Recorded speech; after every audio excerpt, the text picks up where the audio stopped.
The Lord's own portion was his people, Jacob, his allotted share.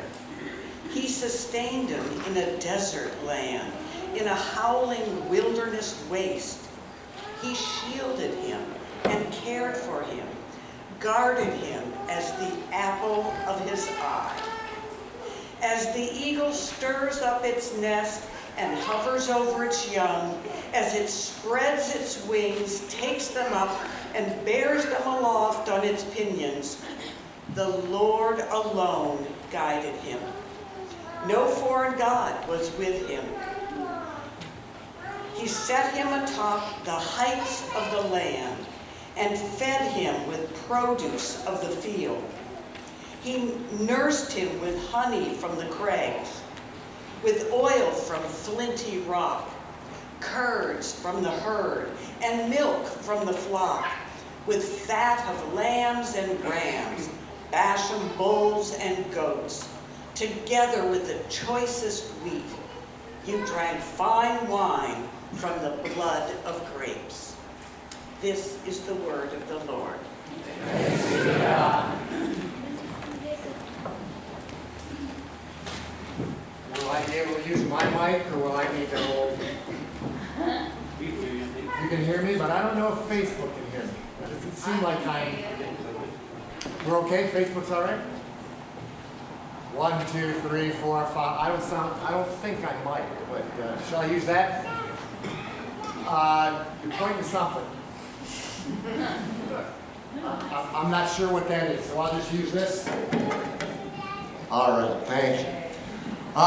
Someone said on the way in, they said, you know, Todd, you ought to retire every week. Look at all the people that show up. So I do it one more Sunday next week, so we'll see about that. Like the sharp eagle eye, God watched over us for the last 22 years. You know, for example, fire didn't ravage our sanctuary like happened to that East Village RCA Church historic congregation, Middle Collegiate, just several months ago. Or conflict didn't pull us apart as did the Reformed Church a little ways down the road. Or I didn't have an affair like happened in another Reformed church a few corners away. Yes, that's true. Doggone it, I'm right. And, and we didn't run out of people, and we didn't run out of money like Third and Fourth Reformed Church in the area. The Lord watched over us.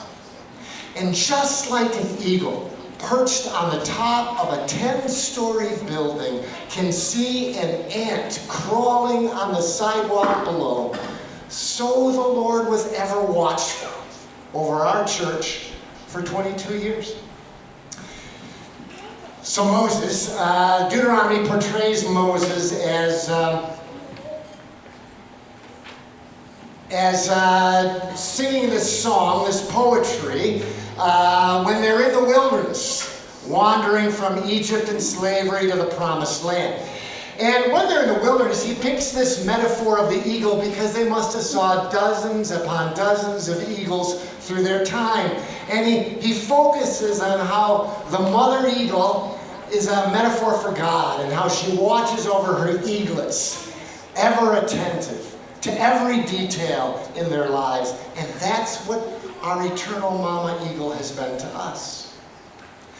And the way, and this is a perfect verse for that part in our benediction, we got one more part next week, but the part of our benediction that says that Christ goes with us, above us to watch over us, and beneath us in troubled times to carry us.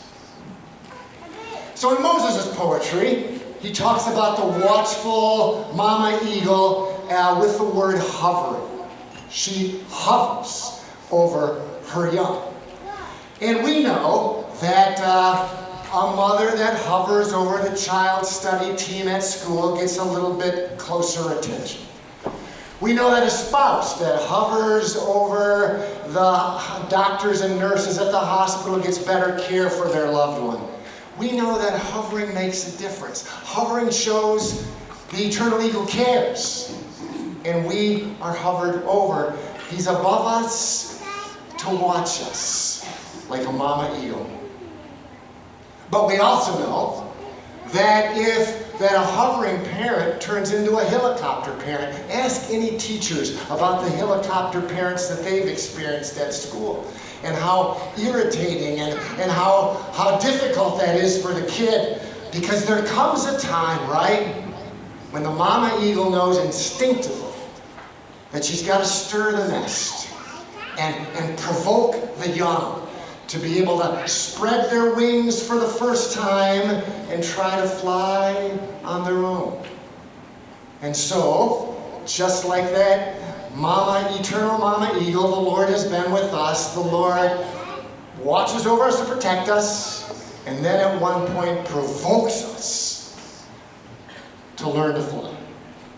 And that's where we are right now, you and I. The nest is being stirred. That nice North Branch nest is getting messed up.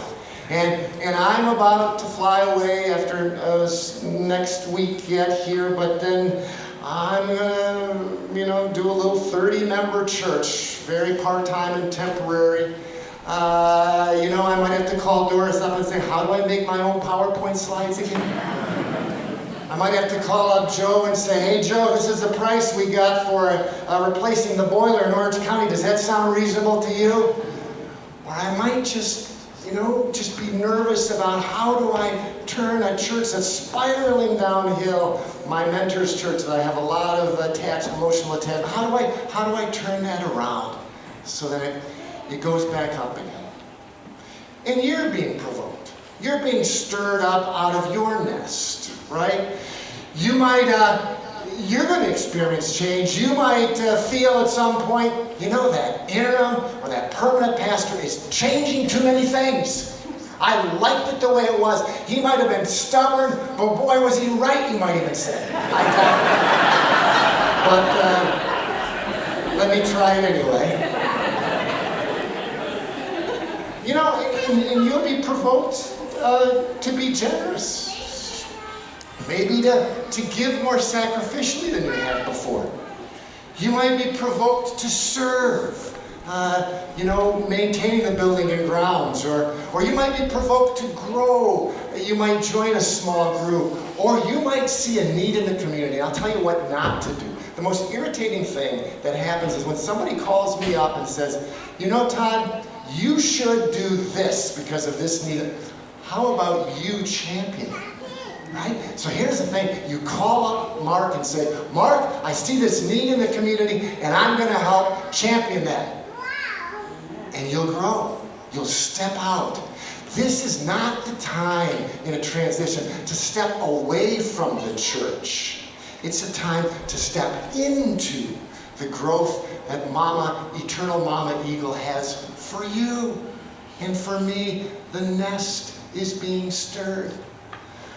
We've been protected and now we're being provoked. And you know what will happen? We'll grow. We'll grow. But at some point, as we're flapping those wings, we'll get a little tired because we're not used to it, and we'll get a little frustrated and maybe start to worry a little bit. And I might say, gee, why did I give up a $600,000 budget for a little puny $60,000 budget? There's not enough money to do anything here. And you might say again, those changes, I liked it the way it was, and now, whatever.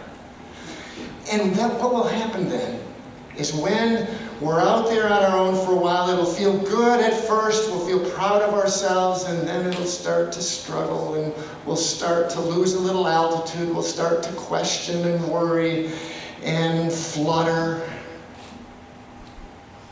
And during this pandemic, every church in North America, and maybe around the world, has been fluttering outside of the nest in terms of participation and in terms of giving. The longer people are away, the less attached and engaged they are, and that's happened here just as it's happened in most churches in North America. But here's what will happen as we feel the fluttering and the worry. Suddenly, growing closer and closer will be the strong beat of eternal wings that will come, and just when we think we might not be able to flap those wings one more time, the mighty mama eagle will come underneath, swoop down above us to watch over us, beneath us in troubled times to carry us. We're protected, we're provoked, and I was really looking hard for a good PRO word, and there really isn't one that I found, but we'll be promoted back up to the nest again. It'll come. It'll come. For both of us. And it's happened before. When you're in a church of 196 years, you know this isn't the first rodeo that North Branch has been through. Matter of fact, 40 years ago, might be a good illustration of the eternal eagle and what she does in our midst. 40 years ago, the church was just coming near the end of a 26-year pastorate. Second longest, I'll be the third longest in your 196 years. First, of course, is the plaque Dr. Doolittle for 50 years. And this ministry had taken a small rural church from 1955 to 1981, and it was becoming suburban, and it doubled the membership. The Batemans joined, the Laches joined, Fred and Al Swan joined, the Keelers joined, Dick and Audrey Wharton joined, and it was a high-flying great time. The church was being watched over, and after years and years of struggle, it was really taken off. And long near the end of that ministry, and I don't know exactly when it happened, there was a kerfuffle, and the pastor left in a bit of a huff, and some church people left, and those of you that lived through it could tell the detail much, much better. And North Branch, mighty North Branch, was limping a little bit, hurt. Landon's joined. I see so many of you that joined back then.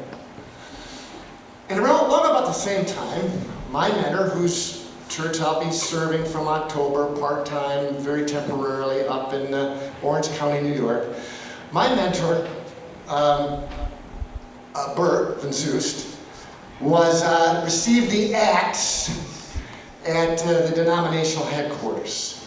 It was called in the Reformed Church of America Bloody Friday, and Bert was let go. And so you had, may I say, neutered North Branch, and you had broken Bert, and they were both flailing out there. And then around that time, there was, I'm not quite sure, a portion of the search team, a rogue search team, whatever, who came up with a candidate that they thought would just be perfect for North Branch, and they recommended that on to consistory, and consistory turned them down. And they left in a huff. And who took over the search of the church but the consistory had to do it? And who was at the helm of the consistory but the first female vice president in North Branch's history, Mary Florence Cadden. Now, some of you remember Mary Florence. She was a Southern belle who had an eagle eye for flower arranging. And when she stuck her talons in you, you knew she had hold of you. Mary Florence was a mother eagle if there ever was one. And she took over the search. Along around that time, Bruce Burt and limping North Branch found each other. Those mighty wings were flapping, and the beating was getting closer and closer till it swooped down and took North Branch in one wing, took Burt in another wing, and brought you together. And Bert became my mentor when I was up in Sussex County, but I was in Michigan, 1999, and Steve Busso was leading the search team. Donna Lee was on, a number of you, Ed Stotts was, and for whatever reason, they recommended me and they extended me a call, and I had to make a decision. So I called Bert up. I said, Bert, I hear a little echo. Bert, what was your tenure at North Branch like? And this is, I'll never forget what he said to me. He said, Todd, in the 4 years I was here, we just ran. He said, this dilapidated house next door, we stretched ourselves, we bought it, it's the outdoor thing, that's why. We stretched ourselves, we bought it, we rolled up our sleeves, we renovated that house, and it became shared senior housing. We now call it Kirkside. And the preschool just burgeoning. Preschool, waiting list, oldest preschool of its type in the area. And he said, and we were having so many people come back into the church that we had to make plans for a second story of the educational building, which they built then later in the next pastor. He said, we just ran and ran and ran. And I'm sure glad we didn't run for 22 years. But we did run some. It would have been very tiring. So here's what I'm going to leave with you. You've been here before. The DNA of North Branch has experienced this before. You have people sitting around you that know what this time is like. And you know that Christ goes with you, above you to watch over you, and beneath you in troubled times to carry you. And all that's left for you and for me, because I'm a little nervous too. I'm feeling, I'll never have these relationships in a church again. I'll never spend the time. I don't have those years left to spend the time that I've spent with you, to love you and pray with you and learn from you. You've changed me so much. I'll never have that again. And that's sad. And that's empowering. And here's what I'll say. What's left for you and me to do is just to trust the eternal Mama Eagle who protects and provokes and promotes again. Pray with me. Oh, Mother Eagle God, we need you again. We're embarking on a whole new adventure. And it will be an adventure, but it'll also be tough from time to time. So we need you to push us, and we need you to swoop down sometime and rescue us. And we trust in all that we're feeling right now, all of our mixed feelings, we trust that you will do that for your glory and for your praise. And all God's people said, Amen.